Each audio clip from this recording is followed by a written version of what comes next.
Gracias. Gracias, Café en Andaluz, por esta invitación. Bien, yo vengo representando a Nación Andaluza. Decía el artículo primero de la Constitución Federal de Andalucía de 1883, Andalucía es soberana y autónoma y no recibe, se organiza una democracia republicana y no recibe su poder de ninguna autoridad exterior. Esta Constitución, que fue una referencia importantísima para Blas Infante, que luchó por hacerla cumplir, sigue aún este artículo primero sin poder cumplirse. Sigue aún el pueblo andaluz sin poder gobernarse a sí mismo. El tema de esta mesa, a la que me siento tremendamente feliz de participar, Andalucismo en el siglo XXI, nos plantea que, sea cual sea la definición de andalucismo que podamos hacer, habrá que empezar por hablar de la situación del pueblo andaluz en estos inicios del siglo XXI. El presente del pueblo andaluz está marcado por la crisis sanitaria, eso está claro, y en esta crisis estamos viendo, por un lado, que el estatuto es absolutamente papel mojado, una ley orgánica que se acaba de derogar con un decreto de alarma, que nos han retirado una serie de competencias y que vuelve a reafirmar el papel de pueblo dominado de Colombia. No tenemos la sanidad que necesitamos. Desde 2003, que es un dato que es interesante sacar ahora a relucir, las camas en hospitales públicos no han hecho sino descender. Hay 59 hospitales privados en Andalucía que aglutinan más de 5.000 camas. Y por hablar de la situación de los hospitales públicos, pues tenemos que referirnos, tirar un poco de hemeroteca y recordar que en 2019, 2018, 2017, los hospitales públicos se colapsaron, pero no por un coronavirus, por la gripe común, por la gripe estacionaria. Estamos viendo cómo la militarización de nuestras vidas y de nuestras calles es evidente, palmaria, no solo por la unidad militar de emergencia, sino también por la Legión, ese cuerpo que tiene una historia bastante oscura y que los abusos policiales, por desgracia, están al día en las redes sociales. No tenemos instrumentos para gestionar ni siquiera la gente que entra o sale de Andalucía. Y hemos visto durante este mes cómo varias veces ha saltado a la prensa noticias de la llegada de población del centro peninsular de Madrid sin que la Junta de Andalucía hiciera absolutamente nada y con la absoluta complicidad del Estado español. No sabemos qué ocurre en Rota y en Morón. Y allí hay 8.000 militares estadounidenses. Unas bases que, por cierto, el gobierno, entre comillas, de progreso, parece que le vienen bien porque todavía no ha dicho ni pío y no solo están con 8.000 militares, sino que ya sabemos que se van a ampliar ambos. La Junta solo se preocupa de los intereses de la patronal. El 22 de marzo, el día 22, una semana después de que empezara el confinamiento, ya estaba diciendo el presidente de la Junta, Juanma Moreno, que tenían que garantizar que los trabajadores pudieran ir a los tajos del campo a recoger la fresa, a recoger los productos agrarios. Pero no porque le interesara ni mucho menos la salud de los trabajadores, evidentemente, porque venía mandado por los dictámenes de Alemania, que ya estaba dando una señal de aviso porque ellos necesitan tener alimentos en su mesa. También están muy preocupados porque se inicie la temporada veraniega. Claro, yo creo que es algo que todos queremos, salir de casa y poder pasear y recuperar algo de nuestras vidas normales. Pero realmente ellos, ¿por qué se preocupan? Pues se preocupan por los intereses, los negocios de las grandes cadenas hoteleras que están operando y que han destruido nuestra costa. Los precios están subiendo. Hay organizaciones de consumidores que dicen que los precios han subido hasta un 46%. Pues bien, hace unos días, fruto de esta preocupación que nosotras sufrimos como organización de trabajadoras, dirigimos un escrito a consumo, a la que son unas competencias que tiene la Consejería de Salud.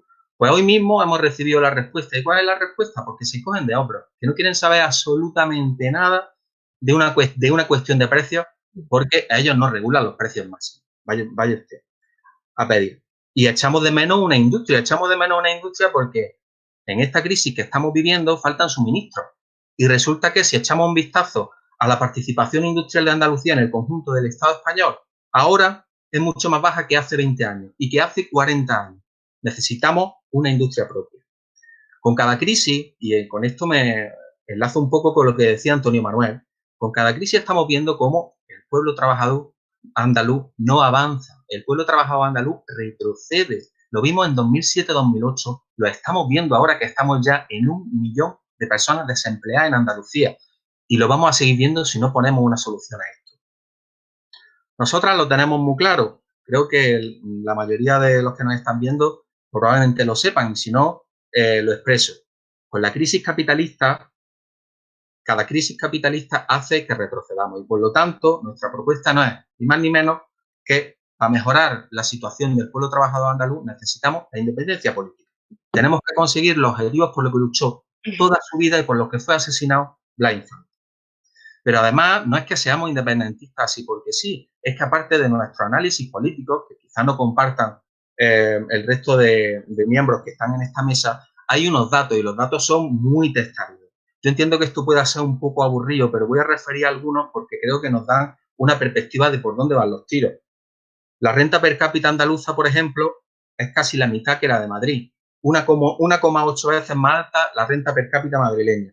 Estamos ahora mismo en 1 millón de parados, ya lo he dicho, pero ya sabemos que las tasas de paro en Andalucía duplican o triplican según qué territorio. Me refiero solo al Estado español, porque si hablamos de la Unión Europea, ya nos vamos a decir, las diferencias son estratosféricas. Pero es que según algunos estudios nos vamos a plantar a final de año con un 40 o un 45% de paro en Andalucía. La propiedad agraria está más concentrada ahora que hace 100 años. El 40,1% de los chiquillos en Andalucía están en riesgo de pobreza. El abandono escolar es de un 23,5%, es decir, más del triple del abandono escolar en el País Vasco. La esperanza de vida es 3 años inferior a un chiquillo que viva y nazca hoy aquí, que un chiquillo que nazca en Madrid en el mismo día de hoy. Vivirá 3 años menos por ser andaluz. El precio de la vivienda se ha multiplicado en los últimos 20 años, desde 2001 en Andalucía, por 1,7. Ha aumentado un 70%. ¿Y sabéis cuánto han aumentado los salarios? Pues según las cifras, un 1,1, es decir, un 10%.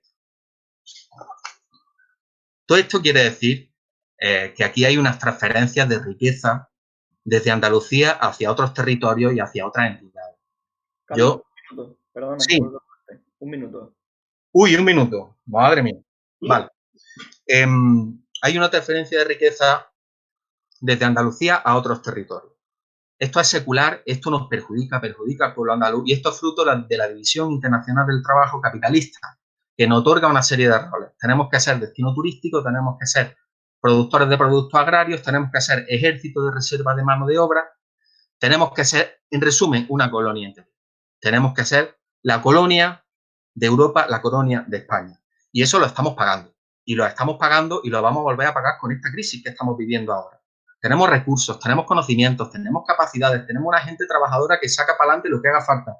Lo único que nos falta es tener poder político y unas instituciones que ejerzan ese poder.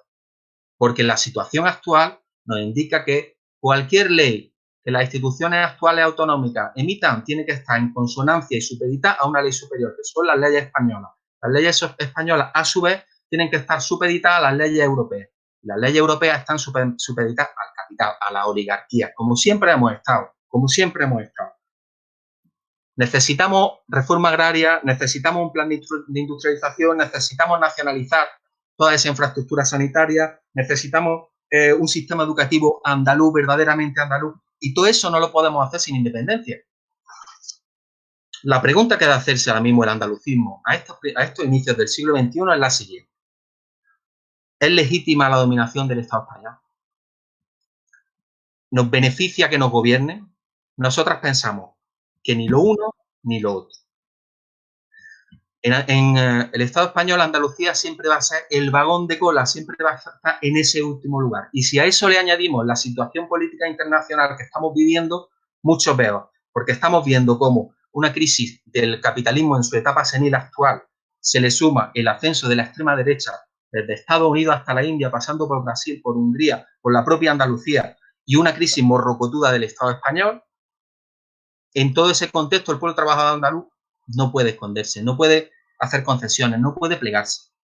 Y el andalucismo tiene que estar ahí para hacer una propuesta de país Andalucía, de una Andalucía que garantice el futuro, que garantice el bienestar, que garantice la libertad, que garantice el trabajo de la mayoría, que somos la clase trabajadora andaluza, las clases populares. Nosotras vamos, por supuesto, por la unidad, y con esto termino, pero la unidad del andalucismo tiene que ser una unidad para cambiar Andalucía, tiene que ser una unidad para luchar contra nuestra dependencia, tiene que ser una unidad para luchar por la liberación del pueblo andaluz. Muchísimas gracias, Carlos. Y